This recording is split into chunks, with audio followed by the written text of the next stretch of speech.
Welcome, everyone. Thank you for joining me today for our live stream seminar about investment in real estate and securities. Today, we're also streaming live on Facebook, YouTube, 一直播, Weibo, and TikTok. We're going to take an in-depth look at how stocks and Bay Area real estate market have changed since the start of a pandemic. Hi, my name is Coco Tan. I'm a realtor with Keller Williams Realty in the San Francisco Bay Area.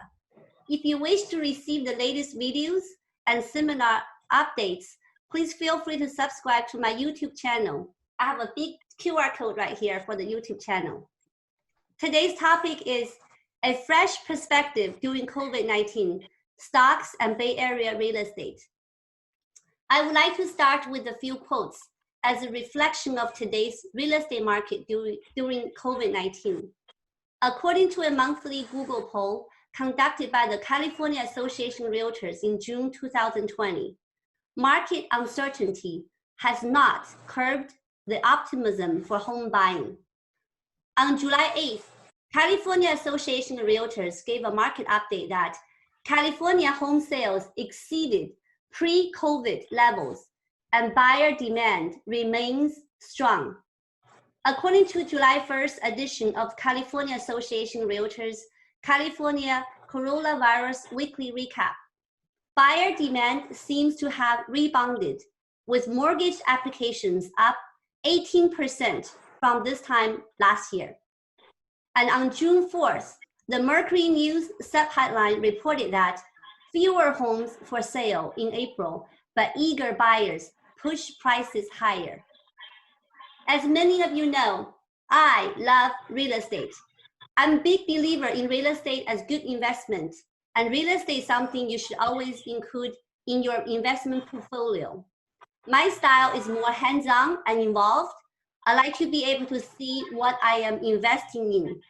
I like to see the neighborhood, the land, the structure, the final finish of a home. On the other hand, securities like stocks are much less tangible. I'm a firm believer in getting expert advice before I make a sensible financial decision. Today, I am very honored to introduce to you a very special guest who is an expert on analyzing many asset classes, Dr. Robert Johnston, Emeritus Professor of Finance in the School of Business at George Mason University. Prior to his retirement in 2014, Dr. Johnston was the chair of the school's faculty for 15 years and served as a consultant to the World Bank. He has a broad range of consulting experience, including expert witness in financial litigation, financial valuation, cost of capital analysis, leasing valuation, real option pricing, as well as executive development. In fact, Dr. Johnston was my finance professor when I was in my MBA program many years ago. Let's welcome Dr. Robert Johnston. Hi, Bob. Hi, Coco. Thank you. You were a long while ago. Thank you for joining us today. Bob, there has been a lot of volatility in the market since the start of the pandemic. I would like to start off by asking how an investor should deal with market uncertainty. Well, I think the first thing we should all ask ourselves is what's changed. If our position changed, if it's the same, we probably don't need to make any changes. If it's changed dramatically, then we do. I mean, when I think of my position, I'm retired. My income really hasn't changed dramatically at all. In that sense, I haven't felt the need to make adjustments to my portfolio. Certainly, if one has lost their job, then you may need to make adjustments to your investments. But if your income is the same, if your obligations are the same, you probably need to just wait it out, see what's going to happen. I wouldn't encourage anyone in the situation where their position is basically the same to have made any major changes. That sounds great. And diversification is always a good way that you recommend, I remembered, right? Right. I mean, I would certainly recommend that everybody diversify. I mean, we do know a lot about how individual stocks perform and how stocks in portfolios perform. And basically, individual stocks have a good deal more risk than stocks in a portfolio. And you have showed us before regarding the normal distribution, and then just to see how single investment versus a portfolio investment can bring to you. Yeah, if I could share this. I mean, if we think about basically individual investments, let me put this in a slideshow.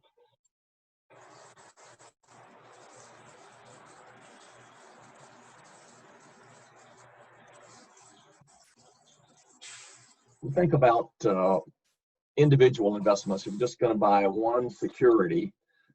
If you are very fortunate, that security would have extraordinary returns, and you might end up in this particular graph, if we see three different distributions, with a log normal distribution, where you would end up way out on the right-hand edge of the x-axis at the bottom. In contrast, it's possible that things will go very bad and that you would lose all of your investment. In that case, you'd be on the left-hand side at the bottom of that investment. But you might notice in this particular case that you couldn't lose any more than 100% of your investment. In contrast, in this little graph, we've got at least an indication that you might do better than 2.5 times your individual investment. That's what you're going to have with a log normal distribution. In contrast, if we think about holding a portfolio of securities, the whole portfolio will have a normal distribution. And this is just a simple example where you've got two different distributions. One of them, the one in blue, is more tightly clustered. The one in red is certainly more broadly clustered, but they will be normal. And that's what we find with portfolios of securities, whether we're talking about stocks, bonds, mutual funds. They all follow this general pattern. When we look at portfolios, certainly the possibility of extraordinary returns are much smaller, but also the possibility of losses are somewhat more constrained. So you have more samples. You have more samples in this portfolio, then you have less variation in your return, basically. Right. Yeah. I mean, that's what we want. We want to reduce that. And then yet another way to think about it, if we add more securities to our portfolio, then we'll reduce the variability in those returns. This is just a simple graphic of that. Basically, you can cut your risk, standard deviation, the variability of returns by about 50% if you diversify that portfolio. Basically, in this instance, I'm showing you've got 20 securities of equal dollar value, would reduce that risk pretty dramatically. And obviously, if you think about adding other classes of assets to your portfolio, you could accomplish that. And you could have stocks, bonds, and real estate. The combination of that would tend to reduce your risk. It looks like you reduced it dramatically in the beginning by adding more securities. Then it actually didn't diminish as much later on when you have more number of securities in your portfolio, right? Yeah, basically it flattens out. Yeah. I mean, if you think back about what you may have learned a long while ago in statistics, it's really the second central tendency theorem, that as we increase the sample size, the variability goes down, and that certainly happens with portfolios. That sounds good. As you know, Bob, in the Bay Area, housing price is really high, which really makes it difficult to have positive cash flow. So, Bob, from your perspective, should I care more about the monthly rental income, or should I care more about how much it may appreciate in the future? I guess if I translate that into a financial concept, what is more important to you, cash flow or profit? Well, cash flow. I mean, in finance, we often say that cash is king. You know, the party that's got cash does have alternatives, can make lots of options, lots of choices. The party that doesn't have cash can't. Cash is spendable, profits are not. Unless you sell that property, then it becomes to be cash inflow, and then you can spend the money at that time, right? At that point, yes. Okay. When we're doing a valuation, we really want to value the cash. That's what the key is. Okay, sounds good. So while many investors are complaining about they're getting negative cash flows, but they're still buying because it's just for the potential big appreciation later on. So the question is that, is it worth to buy a negative cash flow project? In other words, do you think a negative cash flow project can actually have a positive value? Oh, yes. Yes. Okay. Yeah. So actually, Bob created a custom financial model tailor-made for Bay Area investors to give us an in-depth look into the financial concepts, how to calculate ROI, and how to calculate value of a project. So, Bob, you want to help walk us through your model? Yeah. This is just a simple little cash flow valuation model that I sent to Coco, and any of you that wanted to get it, I'm sure she will be glad to email it to you. I watched the presentation a couple of weeks ago on Airbnbs, and I've been an Airbnb customer a number of times. So that I just try to model what little I know about Airbnbs and how we might look at it as a business and what its value might be. This particular little Excel file, all of the cells that are highlighted in we cannot see your cell, Bob. You want to share your Excel? I'm sorry. Okay. It's resume share.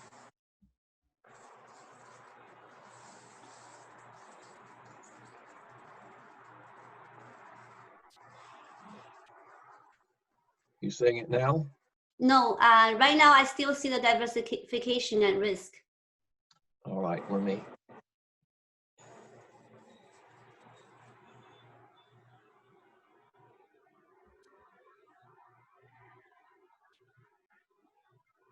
Do you need to have the host to allow you to share? Oh, here, I got it. Got it. Okay, I just minimized the other one. I forgot to close it. All right, start again. This is just a simple example of how we might try to value an Airbnb project. Certainly, an Airbnb experienced investor would know more than I do, but this is just my first crack at it. This is a project where we made a lot of assumptions, but again, as I noted, all of these that are in yellow you can change. This is a $1 million project, piece of property that we're going to buy. We're going to make an equity investment, have some other expenses. We are going to finance this over 30 years with an interest rate of 4 and 8%. Again, you could change any of that if you wanted to.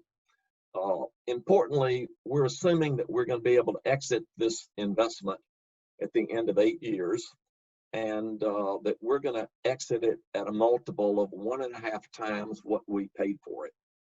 That's our initial assumption, and you can see that the tax rates that we've got. Importantly, the exit value is really going to drive what the return is going to be in this case. If you look at this little chart that I put in here, if we exit at 1.5 million or 1.5 times what we paid for it, that would mean that each year for the next 8 years, the value of the property would be growing at 5.2%. And then you can see all these others. Pick any exit multiple you thought was appropriate. But that seems to be like 5% seems to be easy to achieve in the Bay Area, right? So we have been in the past. That's a pretty modest growth rate in this situation. Then we've just got a whole series of assumptions about this particular project. Their annual fixed operating cost, and any of these could be changed. And then we've got a set of assumptions also here, get back. We've got just some operating assumptions. And again, these might be adjusted as need be. I think the important ones that I might point out to you just initially is we've got an assumed occupancy rate of 77% of the available days, and that our initial rental per day is only $300, which, given my experience with Airbnbs, that's not terribly expensive. Well, what we've tried to do was to model this so that we could look at what our revenues might be each year. And you could change any of these. We're growing at an assumed inflation rate of 2%, but again, that could change. And then I've just tried to organize what I thought might be our operating expenses in this particular case.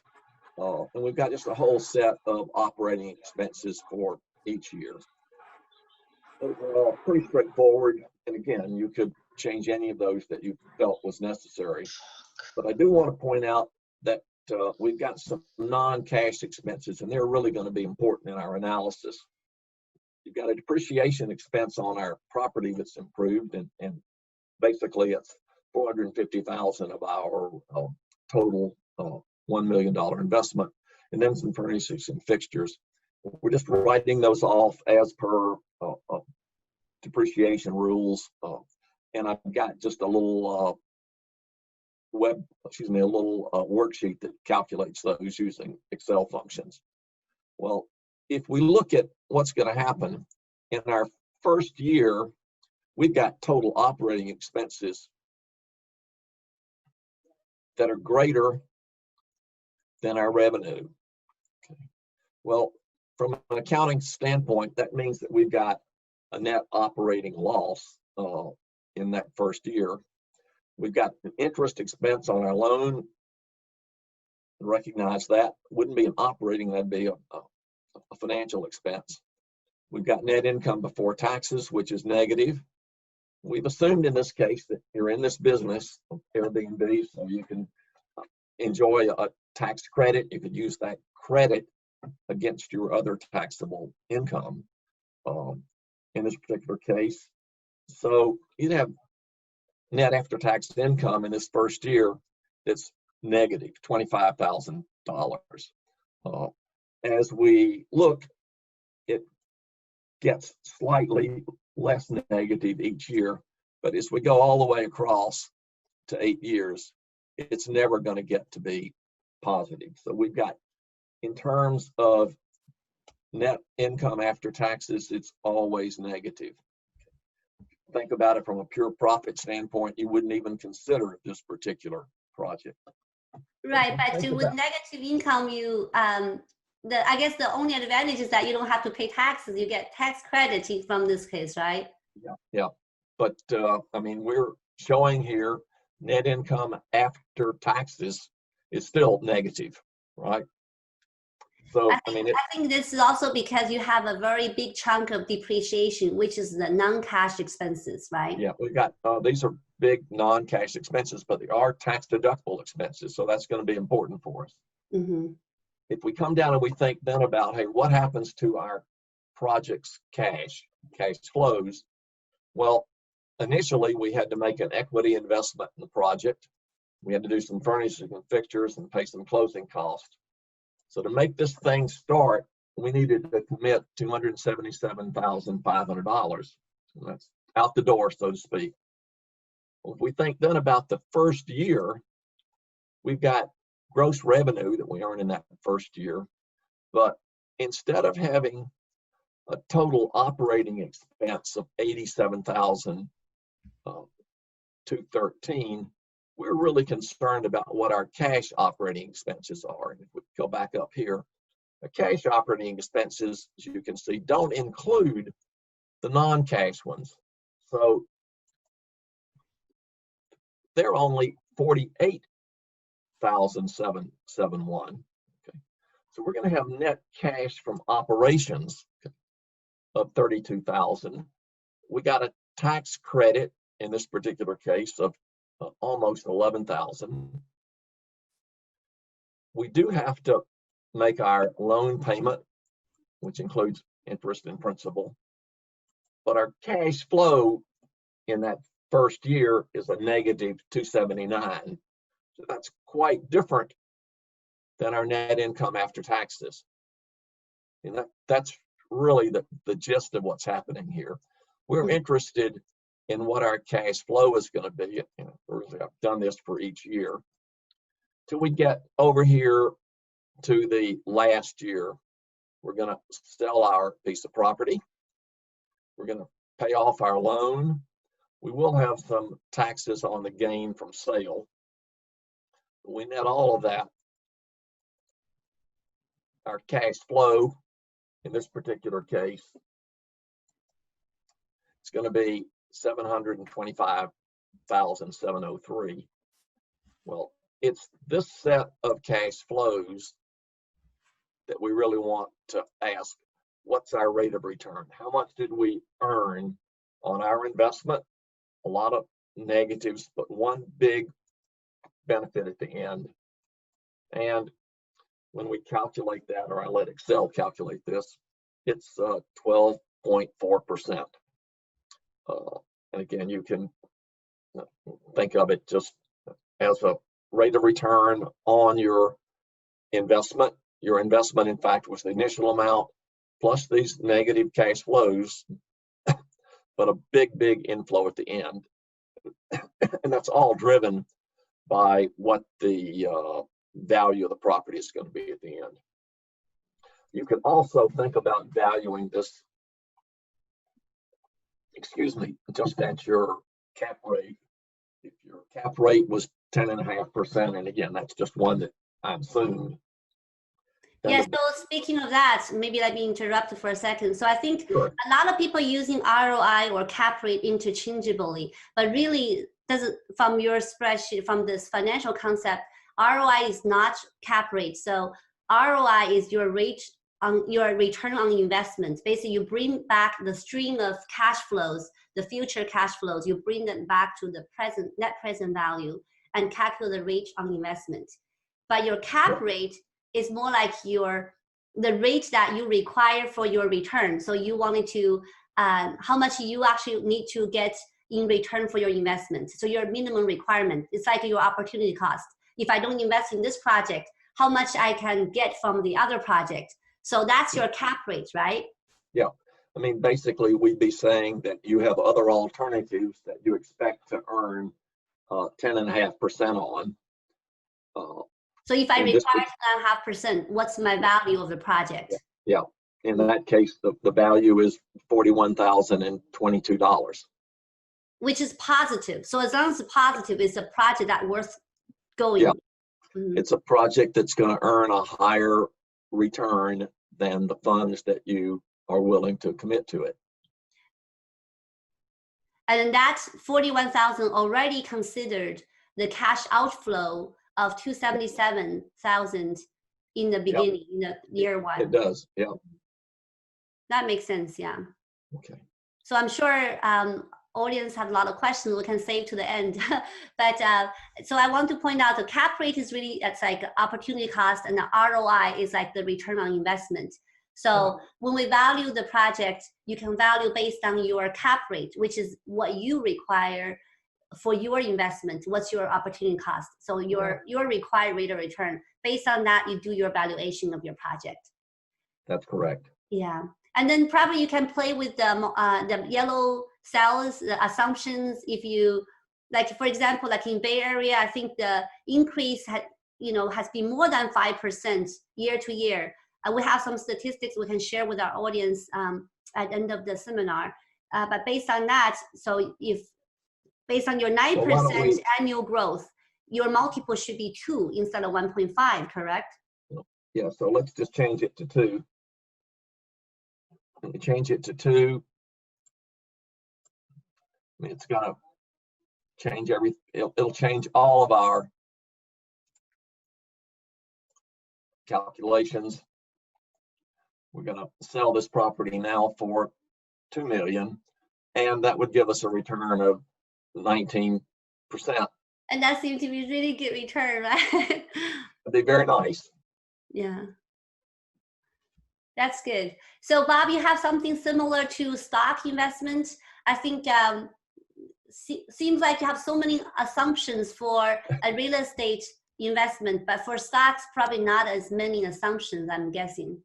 Right. I mean, stocks are a bit easier. Let me close this one quickly, and we don't want to save that change. Let's see if I can't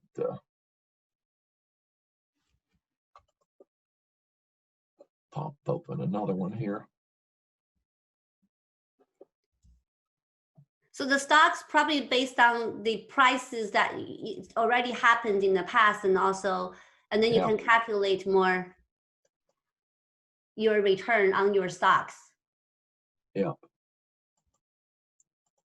So it's not as complicated, and I don't think in the stocks, the big part that's not going to be there is probably the non-cash expense, which is depreciation, correct? Yeah.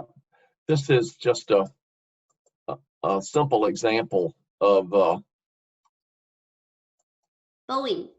Boeing, yeah. And I mean, Boeing's had some trouble recently, but all I did was just go out and look up what Boeing's price per share was for the last 10 years. Got data, and I just took the 1st of July, but $68.14 is what we would have had to pay for Boeing if we had bought it about 10 years ago. If we held Boeing for 10 years, we would have received this stream of dividends each year. Now, those dividends, in fact, are paid quarterly, and I've just taken the annual ones. But if we think about it, you would be looking at it just like our real estate project. I mean, the purchase would be an outflow, and then we'd get dividends each year. Straightforward.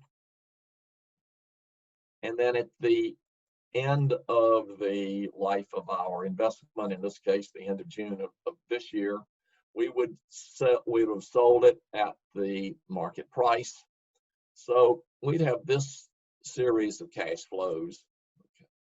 If we calculate what our ROI was before taxes, just like we did earlier, we'd have earned 13.54 on Boeing.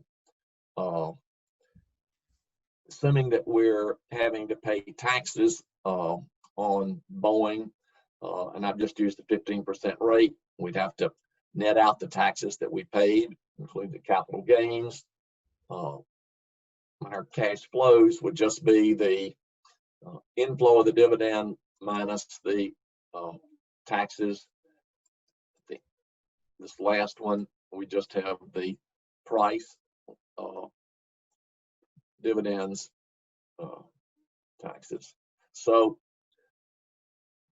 on an after-tax basis, it'd be 12.12%. I should point out to you that when you look at this kind of data, what's Boeing earned or what have you earned on a mutual fund, you often see that reported on a before-tax basis, because some people are investing in using instruments where the income is not taxed. And if you have an IRA, for instance, various retirement accounts, you don't have to pay taxes on the income until you withdraw those securities. So they just report without taxes, but it's the same basic concept here.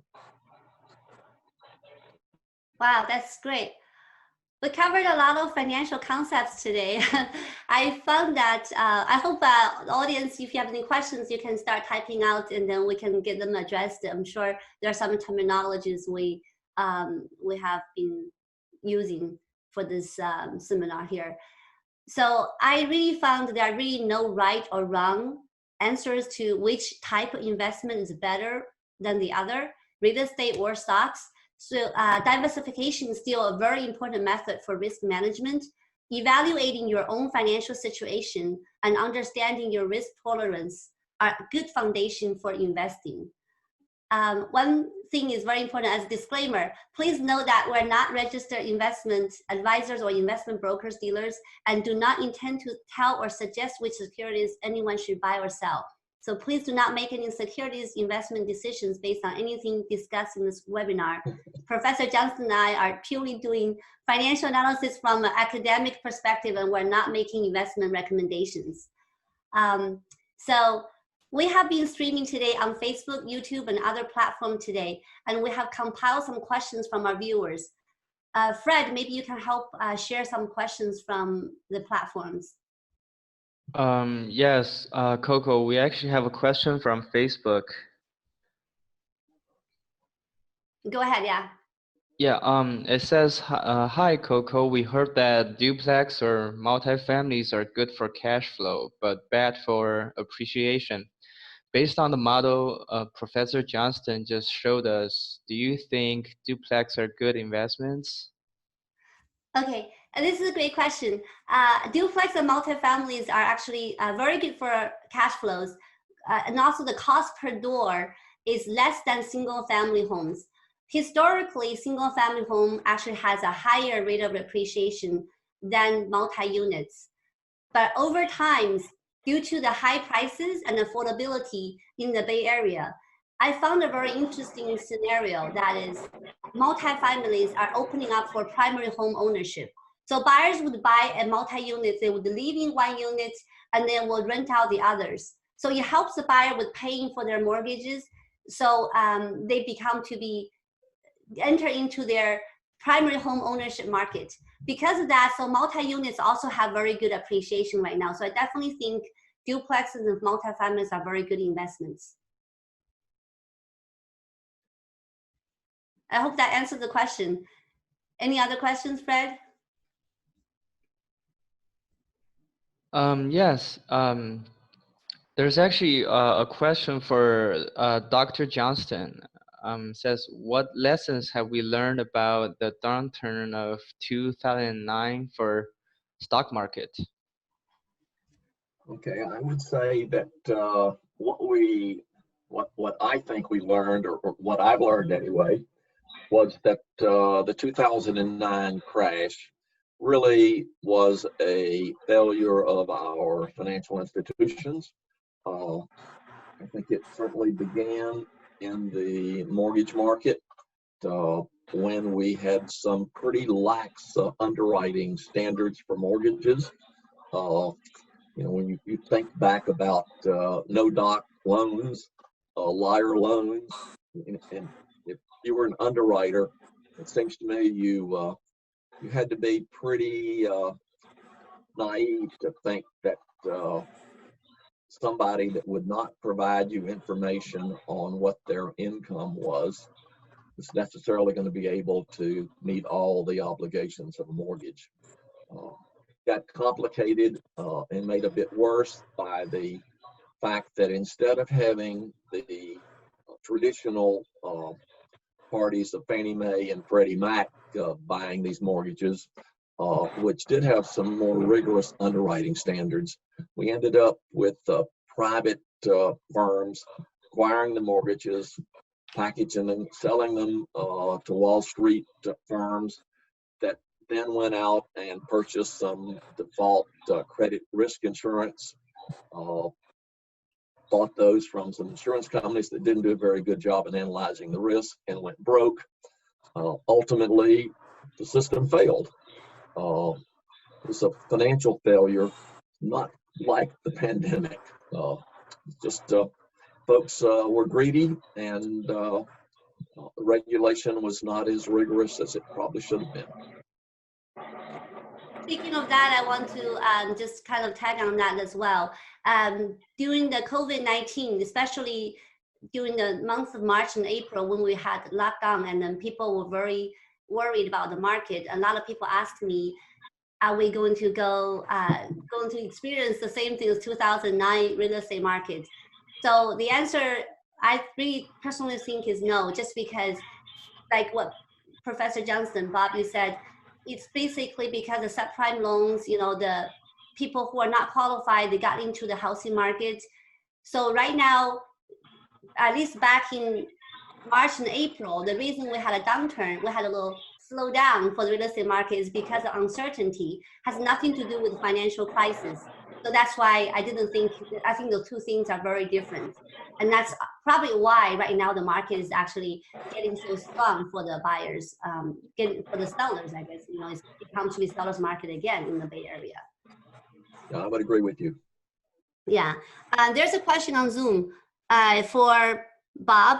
Bob, what's the difference between cap rate and IRR, internal rate of return? What should we use in the real estate market?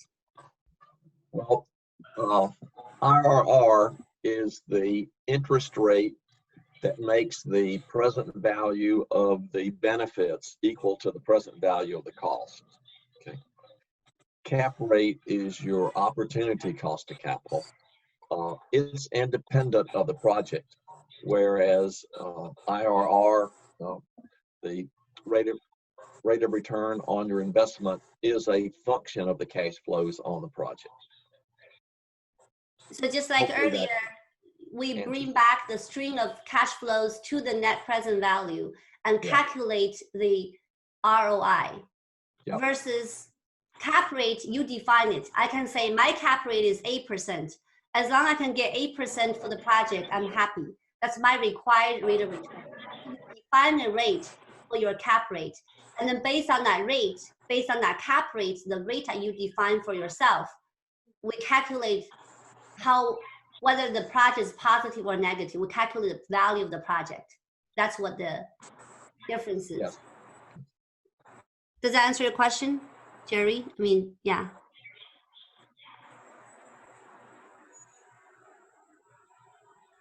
I want to touch on the depreciation part of the spreadsheet, Bob, you made. So for real estate, the depreciation for rental markets is like 27.5 years. You can depreciate over that time frame.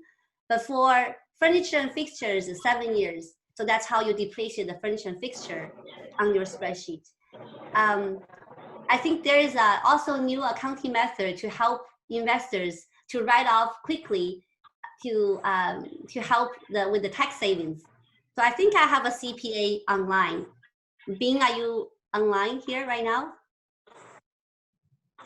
I'm hoping he's online. Yeah, I'm online. Yes. Oh, hi, Bing. Can you hear me? Yes. Thank you for being here, Bing. So Bing is a CPA, and then Bing Jai is CPA, and then I consulted with him before the seminar. So maybe Bing, you can tell us what we can do as an investor to save in terms of that particular section about the depreciation part. I heard you talking about accelerated depreciation, things like that. Okay, regarding depreciation, normally for the renter owner, you better do a segregation of the duty when segregate of assets. So when you buy a house, you are not only buy the structure and the house and the land. The land cannot be depreciated, but you also buy a lot of appliance, refrigerator, and other furniture or fixture. If you can segregate those costs can be depreciated much faster than the structure. So RS normally right now allow for 5-year equipment or 7 years furniture to be depreciated 100% in the first year. Okay. 100% the first year, you're saying. So you have a big reduction in your. You don't have to do the reduction, and you can accelerate the depreciation in the first year, so you can get a big deduction. Even you don't have a rental income, all those deductions can be saved as the net rental loss. When you have a net rental income in another year or in the future year, they can send it against your rental income over there. So take a good study of what you bought. And in the engineer field, it's called the segregation of cost. So you maybe can identify 10,000, 20,000 what you bought for the house. It is for the furniture or appliance kind of stuff. Okay, so you can extract them out from the house of the value, can do accelerated depreciation and generate a lot of rental loss. Oh, that's great. So another question is regarding the tax credit on the spreadsheet. So if you have a rental loss based on all the operating expenses or non-cash expenses, so if you have a loss and then on the spreadsheet we're taking a tax credit. So is there any requirements for who can take the tax credit and who cannot take the tax credit? Are you talking about the 199A cap deduction? I don't know your code. It's the spreadsheet that Professor Johnston has. So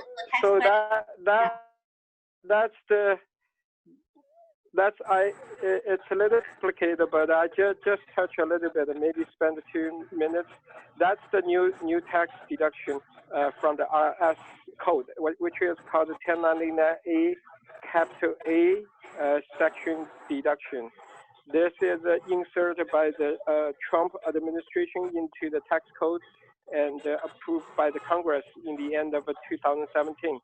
What it says basically is if you spend, they basically have 3 criteria. If you treat the rental as a business and you can separate it from your other activity and you can prove 250 hours of spending in the rental, not only your time, maybe your property manager's time, your gardener's time, your repairman's time. If you meet minimum time and you can prove to IRS if they ever audit you, you can separate the tracking the income and the expense. You will qualify for 20% of rental income deduction. Okay, so so let's say if you make $10,000 net income on your rental, 20% of it, which is $2,000, will be skipped from the federal income tax. So that's only from the federal. California doesn't have a similar rule. So, but still, the federal rates are high. If you are in the high earning area in the Bay Area, a lot of engineers, their marginal tax rate is around 32%. So $2,000 will generate you $600 deduction over there, okay, on the tax. So that's the 1099A cap deduction, 20% that can be exempt, okay? That's a lot of codes. All right. Okay. So a lot of jargon over there. Sorry about this. That's so, okay. Yeah. Appreciate that help. And then one last thing about that model, because there was an assumption that you have to pay capital gain taxes when you sell the property. So in that model, we have a tax payment as a cash outflow. But of course, we can do 1031 exchange or other method to avoid paying right away for that tax payment. So that can actually be an improvement for the cash flow. Yeah. So yes, you nail it. Yeah, you can defer tax by doing 1031 exchange, buying another high similar property. It's called a like kind of exchange. So if you are rental to another rental, you probably can defer the tax. But before you do the 1031, I strongly recommend that every client to take a look at if they have other rental loss can offset it. Because in the Bay Area, the house is very expensive. It's low likely you can generate positive return. You probably accumulate a lot of rental loss. Any rental loss you accumulated can be offset on the next house when you sell. So don't just look at how much income you made on that house. You probably can offset your any aggregated the rental loss against that house altogether before you do the 1031. So got it. Thank you. Yeah. Okay. Okay. Yeah. Great. Yeah. So Fred, do you have any other questions from other platforms? Yes, we got one from YouTube here and says how COVID-19 has affected the stock market. Bob, what do you say? Well, I think at first in the United States, COVID-19 added lots of uncertainty, and that's why we saw the market go down. It seems to me that since then, I mean, we still have uncertainty, but the market has recovered. I have no idea where the market's going to be tomorrow or next week. No one can tell the future. I'm pretty much convinced that folks that try to predict future stock values usually are incorrect. But I do think that people are more confident about the financial future, the market, than they certainly were 3 months ago. That's great. Yeah.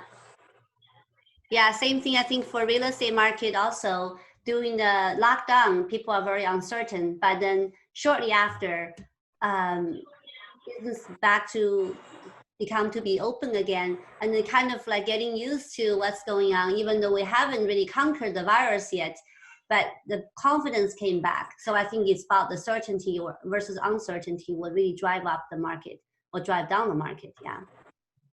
Okay. Any other questions? Fred, do you see anything else? Yes, we got one here. It says, for rental tax savings, what is the difference between installing a window air conditioner versus central AC? That sounds like a tax question. So we'll have to bring our CPA back. Okay. Window air conditioner, it's probably low cost than the for air conditioner. So for the window air conditioner, you probably can treat it as equipment. You can do accelerated depreciation and write that off in the first year. Okay, but centralized AC, it's a part of ventilation. It's the integrity of the whole house structure. You probably only can be including in the whole unit to do. If it's considered as a 27 years structure, part of a structure, you only can deduct in 27 years. So every year you only can deduct 27.5, one of 25/7, equivalent to 3.68% deduction. So it's much slower deduction compared to the window, and it is a high cost unit. It will benefit for many years use. It should fit to RIS spirit to allow to do more year deduction. Okay, so I think it's slower, you know. Makes sense. So all those information, I just want to know if you ever have a question, if you self prepare your tax return, please get handy of a booklet for RIS publication. 527 at board appreciation over there. You probably can take a look. RIS is very specified on what type of to do the depreciation on 5 years, 7 years. So far, only 5 and 7 years can do accelerate. Everything else, you know, RIS even have a bushes depreciation for 15 years. The fence is for 15 years. It's all different depreciation rules. So it could get very technical. Maybe sometime to either consult your tax profession or take a look at as publication. That sounds good. Actually, sounds like there are a lot of tax questions. I think we probably just going to prepare the next seminar as a tax seminar.